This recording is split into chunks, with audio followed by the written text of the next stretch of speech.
You don't get successful alone. The only way you get successful is to serve the needs of others. That is not my opinion. You can go try it out for yourself. The way you become successful is to serve the greatest number of people with what you have to offer to them in exchange for a fair exchange for what is available for your service.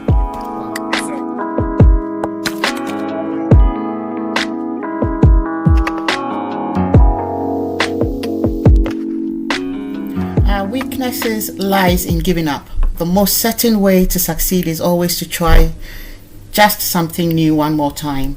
Welcome to another inspiring episode of Podcast with SHEILA, the podcast that is spreading positivity around the world by sharing inspiring life experiences. Today's guest, Ahmard Vital, is the owner of That Guy Media Group, a motivational consultant, international speaker, a coach, and an author. He has empowered people globally with his inspirational guidance and tips for self-development. Today, we are going to talk about Ahmed's life and how he was able to break free from some of the challenges he encountered at some point in his life, which is a story of hope. In the sense, if Ahmed was able to overcome and become the person he is today, then we can overcome too. Hello, Ahmed, and welcome to Podcast with SHEILA. Thank you for having me on. Great. So, in brief, who is Ahmed? Where does he come from? Just a basic background story so that our audience get to know who our guest is for today. Who is Ahmard Vital? So thank you again. Thank you for having me on. Just a guy from a small Texas town who started learning to walk and had a pen in his hand pretty soon. Just someone trying to live life, live the most fulfilling life, life of service, life of integrity, and just do my best to be able to make my father and mother proud. That's pretty much, if we had to sum it all up, that would be the quick summation for us to get through it. Great. What was life like growing up as a child? Life was good. Life was good. Came from a solid two-parent home. Obviously, that changed pretty drastically. My birth parents split up probably around somewhere between 11 and 12. But I had a stepfather who stepped in, who Vital, that's where that last name comes from.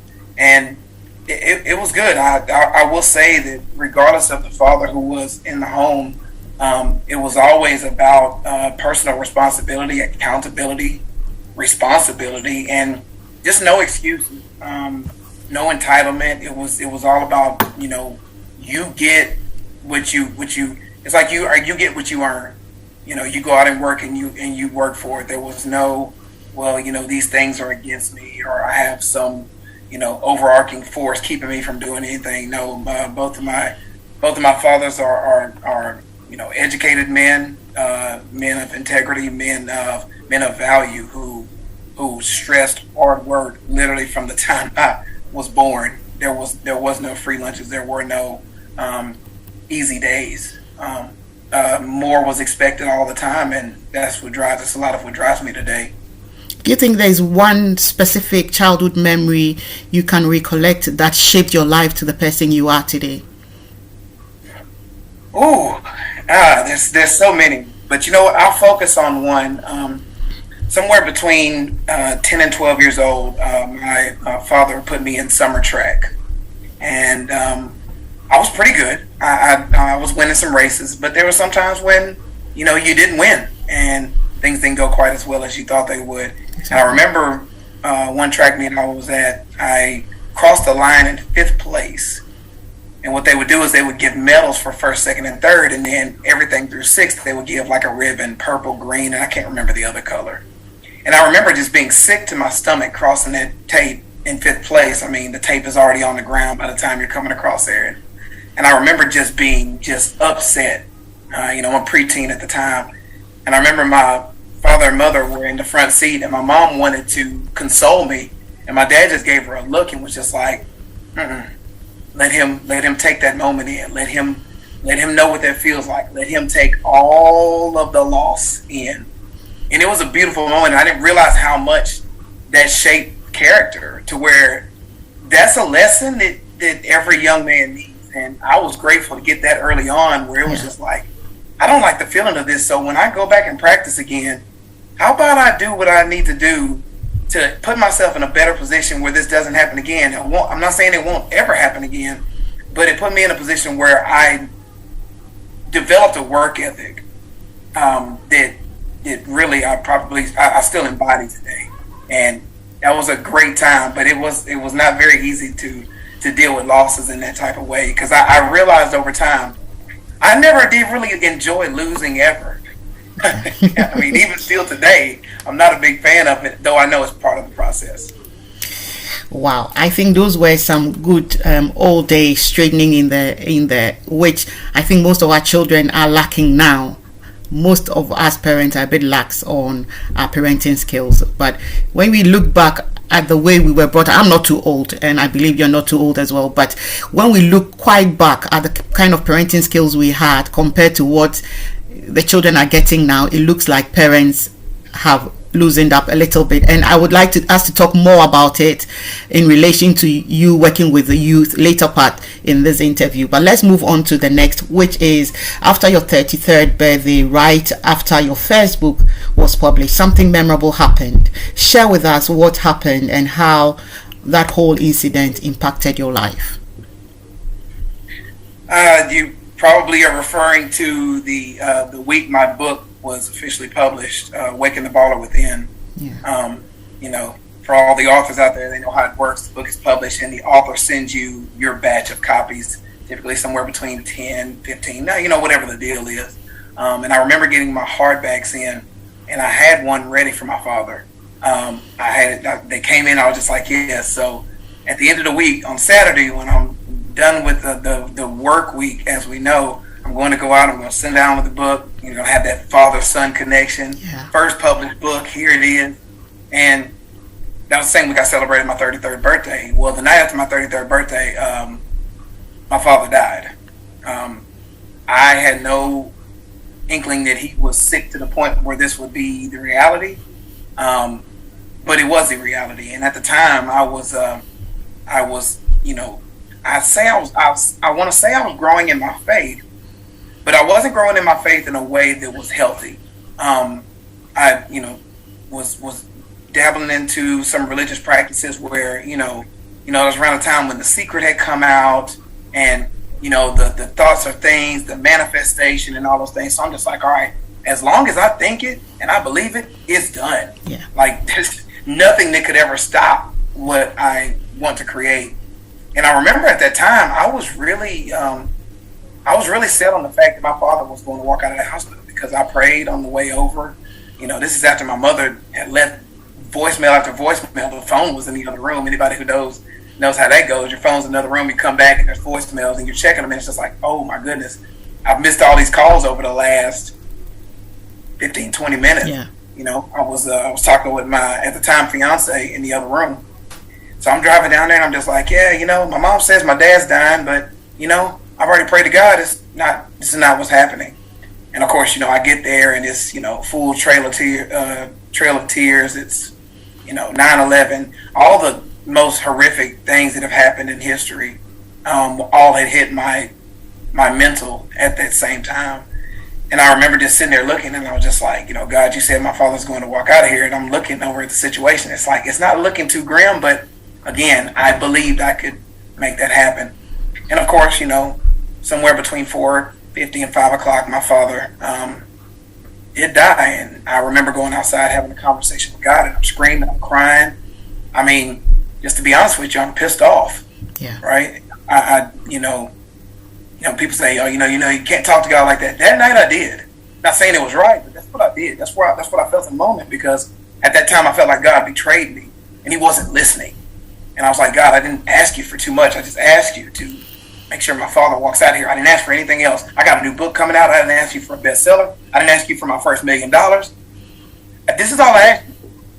And I remember, after having a moment, God spoke to me.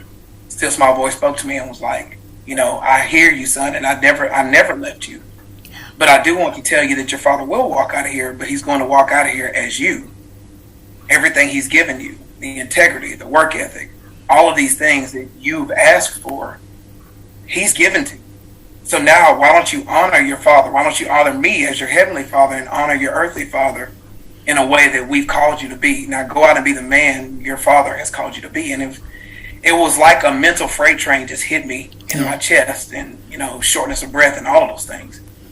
But then I realized, like, it really shaped my business. It shaped my life so much going forward, because I started seeing things through the lens of, if I'm going to believe what the word says, is that everything that happens in your life is for the good of those who love God, then now I need to start looking at all of life like all of this is part of a process that I need to embody in whatever way, shape, or form. And I built some strength through that, and it really helped shape me from a gratitude standpoint, from a humility standpoint, and really from a spiritual standpoint. Like, my trust in God probably, you know, grew a tenfold after that moment. It wasn't easy. It was kind of painful to deal with that type of situation, but I knew that it was for the good, and I knew that God doesn't leave nor forsake me, even though in that moment it took my father dying for me to get the overarching lesson that this is not only bigger than me, but then my trust needs to be increased at a much higher level. Great. So this takes me to the point where I was going to ask you that you said the death of your father was one of the greatest blessings you had ever had. And at a point when I read that, I was thinking, why would he say that the death of his father was a greater thing that had ever happened to him? But from everything you had explained to me now, it goes to answer my question for that, because it took your father dying for you to grow and for you to see life differently and actually become the person you are today. So you had to go through that painful experience. And I think this is one thing we had always shared on this podcast platform, saying that sometimes we go through tough times, difficult times, and most of the time we find ourselves in the place where we are asking, why me?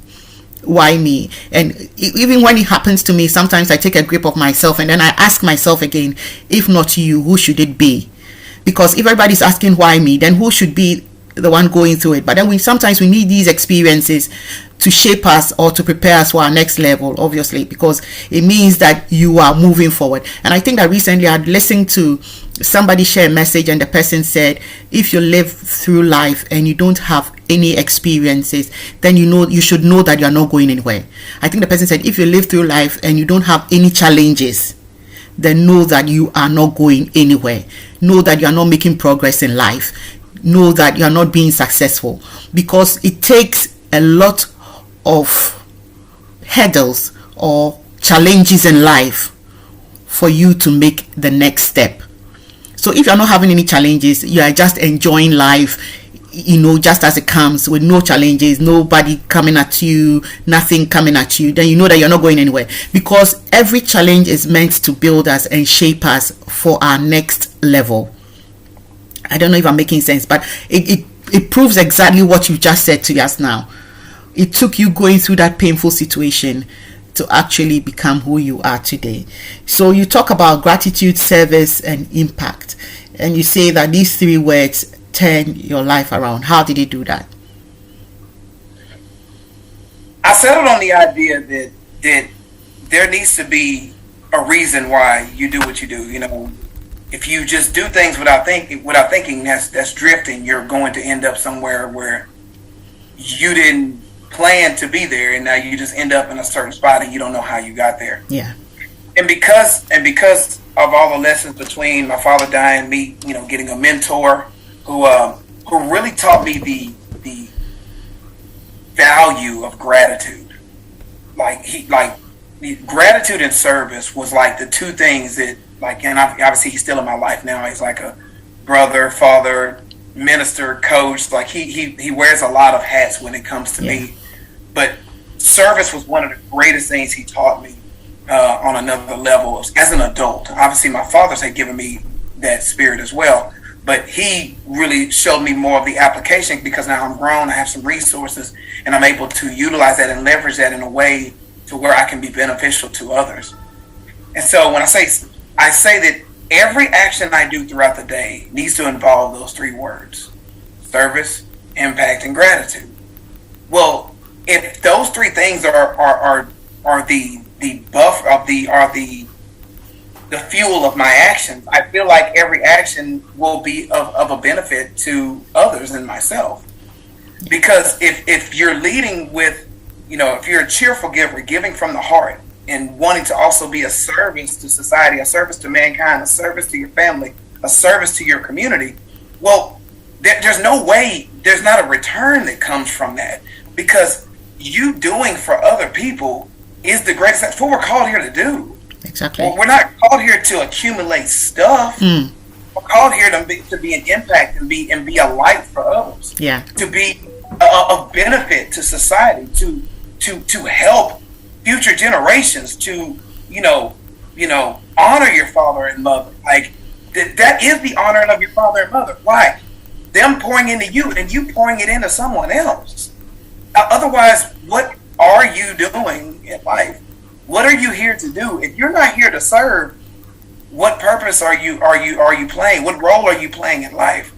We are service-driven people, or we're supposed to be service-driven people. Because when you sit back and you say, gratitude, humility, service, love, that takes the ego out of the situation. That takes it away from, this is not about me. The game of life is bigger than me. Because, even when I'm working with any group of people, especially young adults, teens, or whatever, I said, my goal is I want you all to be 7 to 10 times greater than I can ever become. Exactly. And I plan on being massively successful. So I want you all to surpass me in ways I can't even think of, right? Yeah. Because to me, that's how you improve the world. And right now, our society can use a whole lot more of this in the West and across the world. It's absolutely needed. We've torn down all of the social institutions that have built all of our worlds, all of our countries up. And it's time to get back to just the basics. And hopefully doing as my fathers have called me to do and working to represent that on a daily basis. Wow. That what we just spoken about is like emphasizing what we had previously talked about in the previous episode. And I think in that episode we had emphasized that we, as we live here on earth, we are custodians of everything that we have.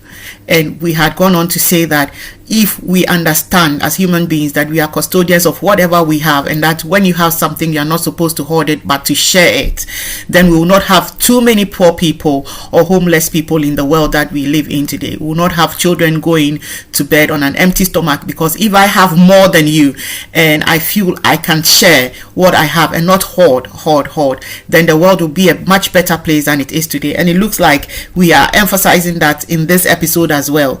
And I like the fact that we are talking about it, because there's so much going on in the world today that if anybody has more, should be able to share or should be able to help people get to where they are in life, And sometimes we tend to think that if I'm successful, I can't let my other friend or I can't let my neighbor or my partner be as successful as me. And I always say that there's a lot of room at the top. The bottom is crowded. So anybody who is up there should be able to help those at the bottom climb up. And I like it for the fact that you said you like to talk to young people and make them understand that you are going somewhere and that you expect them to be dream bigger than you. And your dream is big.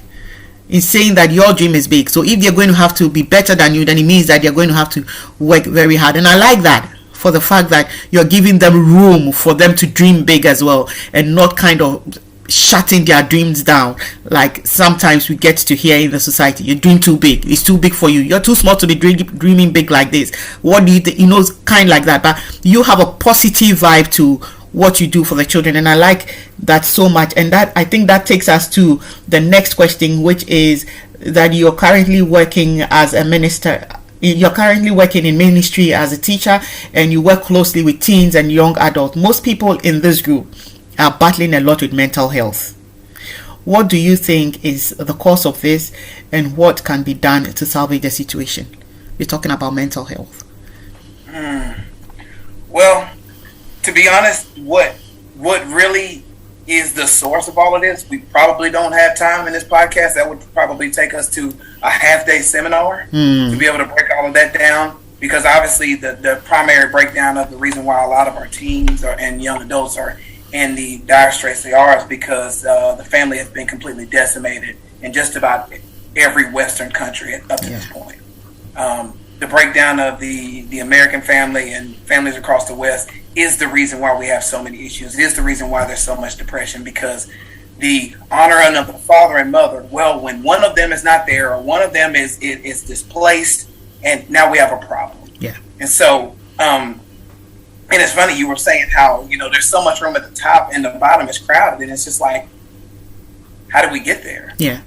We got there because you're saying dream bigger. Well, what you're talking about is a mindset.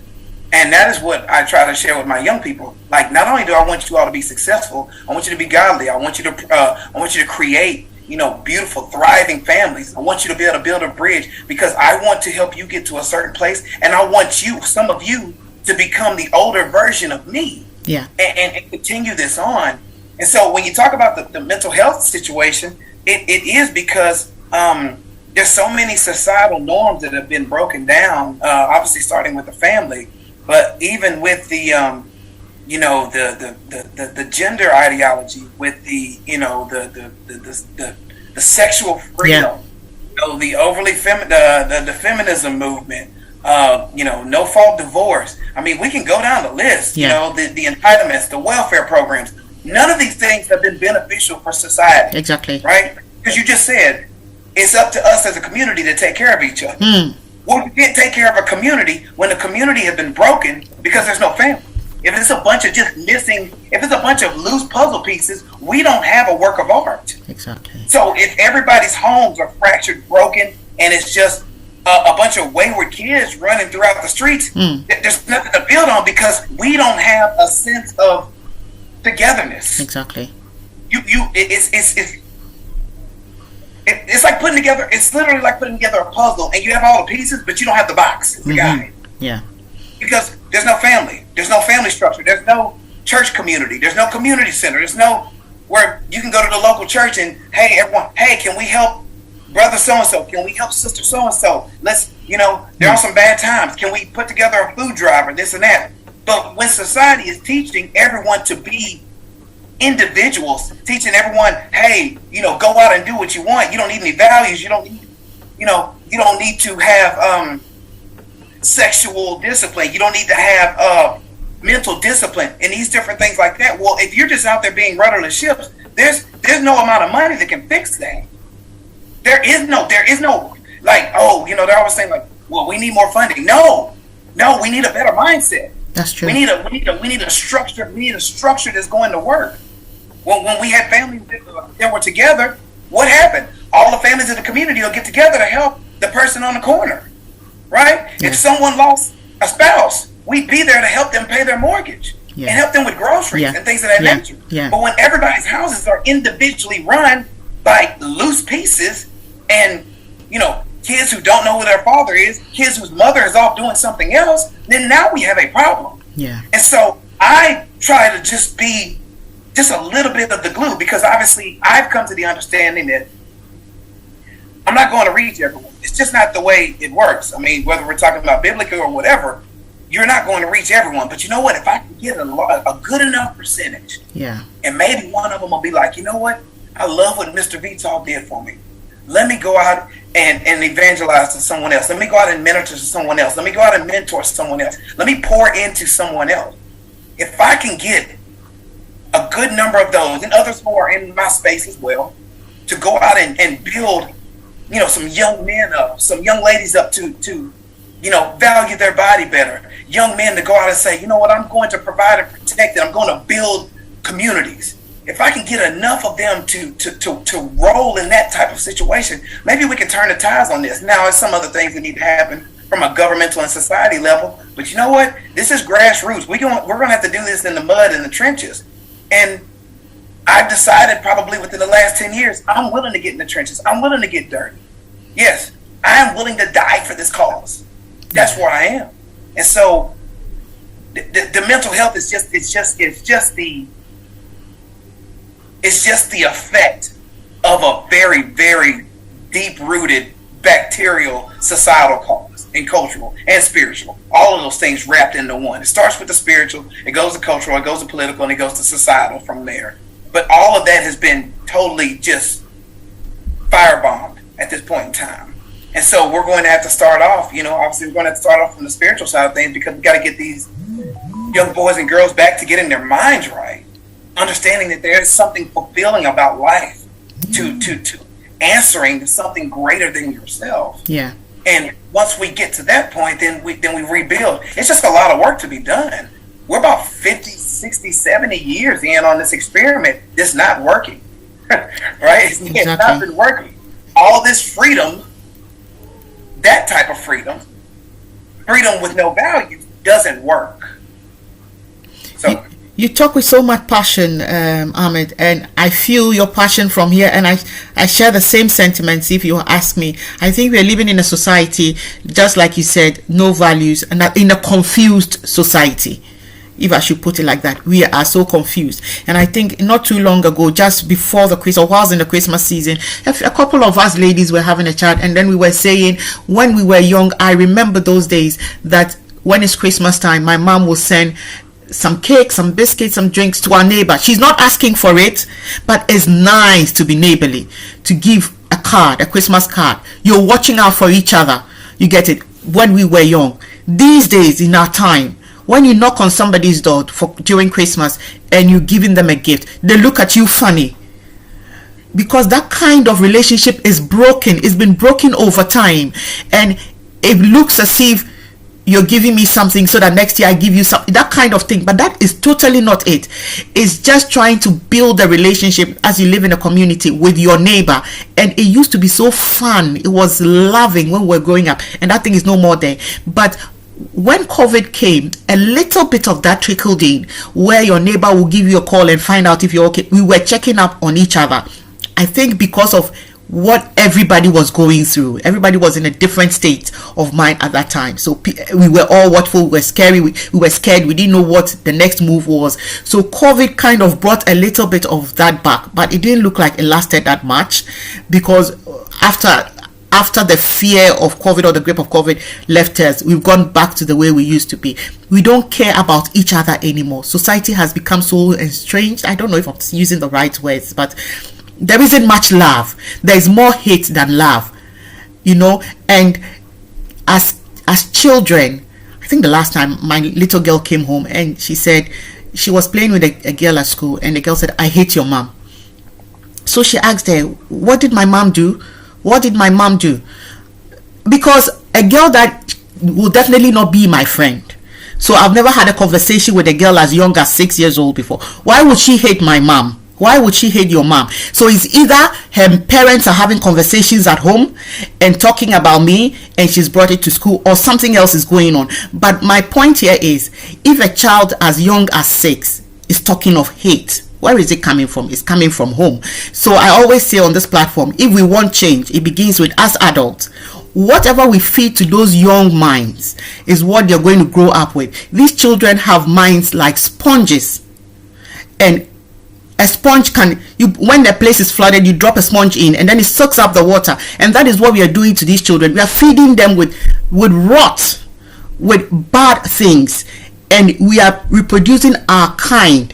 So what I keep saying is, if we want change, it begins with me, it begins with you, it begins with everyone who is listening to us today. Start feeding the children with the right things.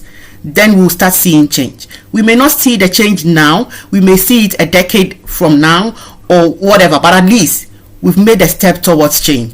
And that is the only way we can see a good world. We are always talking about the world is difficult, the world is this, is that, is that. The little everybody can put in to make a change in the world, I believe we should all do it. And then we'll begin to see some change in this world. Until then, we'll continue to have this kind of world we are all suffering from now. So I'm glad we've spoken about this. If you have something else to add, I'll be excited for us to do that. If not, then we move on to the next question.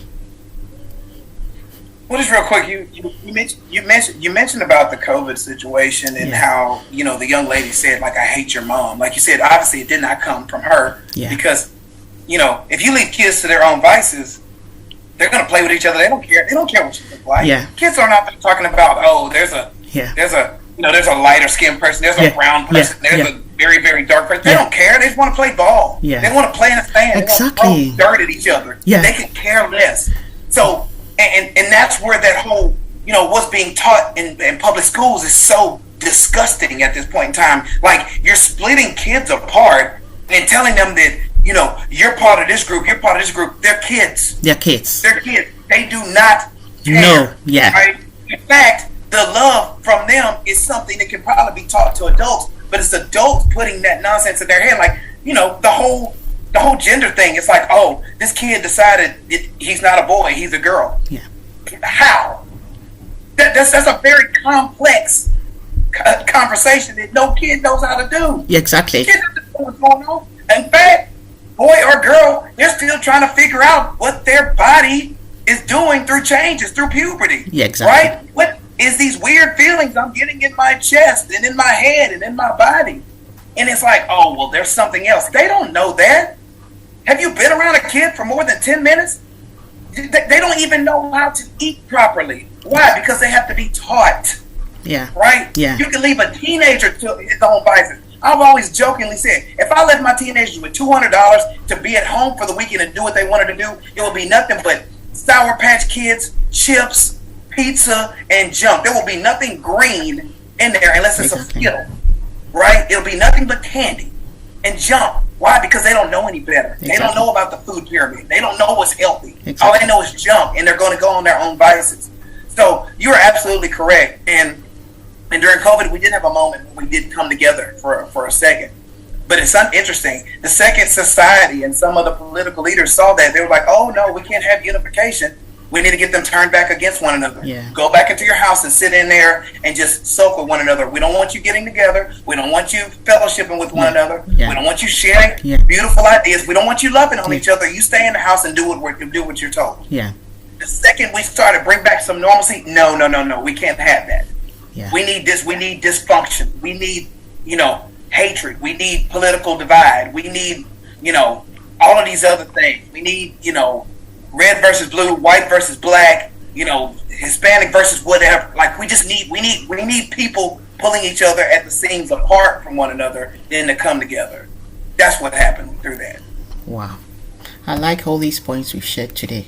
And I believe that if anybody happens to jump on this podcast, I pray, is my prayer, that they'll be able to take something good with them from what we have said today, and also that they'll be able to spread the word such that others can also hear more about the good things we are talking about on this platform today. So how has your faith fueled the work you currently do?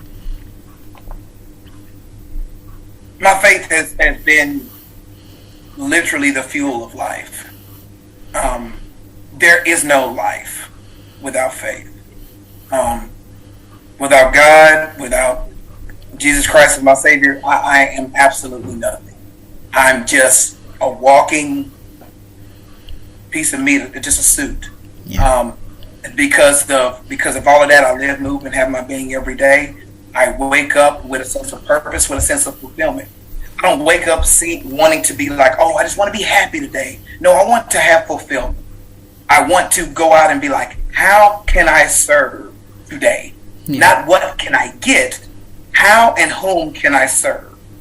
That's where my faith comes in, and the idea that you pour out, you give, and you know that on the other side, God is like, hey, you love your neighbor, I will make sure you're taken care of. Exactly. You honor your father and mother, I will take care of you. Love your God with all your heart, and all of these things. Seek first the kingdom, and all these things will be added unto you. All of those things are all about, it's not about you. And my faith has taught me that at another level. I have a morning ritual I go where, like, it's just all about gratitude. It's all about giving back to my Father. It's all about, thanking God for my next breath, thanking God for the moment we're having right now. Yeah. That's sort of where I am. And that's about as simple as I can put it. I mean, to know that I'm protected, by my Father is just a great thing for me. And I try to make sure and exercise that gratitude on a daily basis. Great. Let's talk about your book. What is it about, and why should anyone go and get themselves a copy? So Now What is the most recent book, published January 2023, and it was written at the height of the 2020, which You know, everyone who's been around for a little while knows a lot was going on politically, spiritually, scientifically, all those things. There was a lot of discourse going on, especially here in America. Now what was written on the idea that no one owes you anything. Yeah. You wake up and you go make something happen. And so now what is for the person who is looking around at their current situation and realizing they don't like what they see, but also owning the fact that where you are is because of you. There's no reason to look to anyone else. And you might have that person who's like, well, hey, my parents did this. You know, this happened to me. This happened to me. Maybe it's not your fault, but you still have to deal with the problem. And so now what takes you on a 5-step journey to be able to get yourself from point A to point B, and point C, and point D, and point E, while also taking responsibility and putting together the proper steps to get there. So, you know, in a brief overview, we talk about reflection. The first thing, before you can move forward, you need to know where you are. Mm-hmm. Like if you look around and you're standing in a bunch of rubble and there's a bunch of trash around you, you need to own the fact that there's a bunch of trash around you. You know, then you move on and you say, okay, now I want to decide. What do I want? I say, I see where I am. It's not very good. Where do I want to go from here? And you decide. And of course, after that, you'll go into the planning phase. You'll start getting into the idea of putting things into goals, putting things into a mind map. You know, start getting the work in reverse. Put the big goal up here and start breaking down the small goals where you can have daily wins. Then, of course, you got to go into action. You know, go out and test drive everything you've just written down and go make something happen. And, of course, the last and possibly the most important one is to seek counsel. We've been talking about that a lot in this podcast here, about community. You don't get successful alone. The only way you get successful is to serve the needs of others. That is not my opinion. You can go try it out for yourself. The way you become successful is to serve the greatest number of people with what you have to offer to them in exchange for a fair exchange for what is available for your service. Wow. And so that's the 5-step process of Now What, which is available right now in all the major bookstores. Whichever one is your favorite one, definitely appreciate you going to pick up a copy. It was written with young people, with young adults in mind, but anyone who's looking to make a major transition, who's coming out of something, wanting to go into something new, this book is definitely for them. Great. How many books do you have? Because as I was reading your bio, I realized you have another book titled The Baller Within, and this book has made it so great. It's being used in schools to teach. If I'm right, tell us a success story about this particular book, The Baller Within.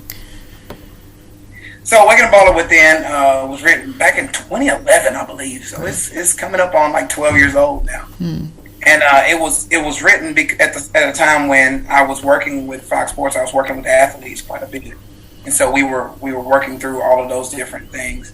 And I went through a really tough time in my life. I was 29, almost 30 years old.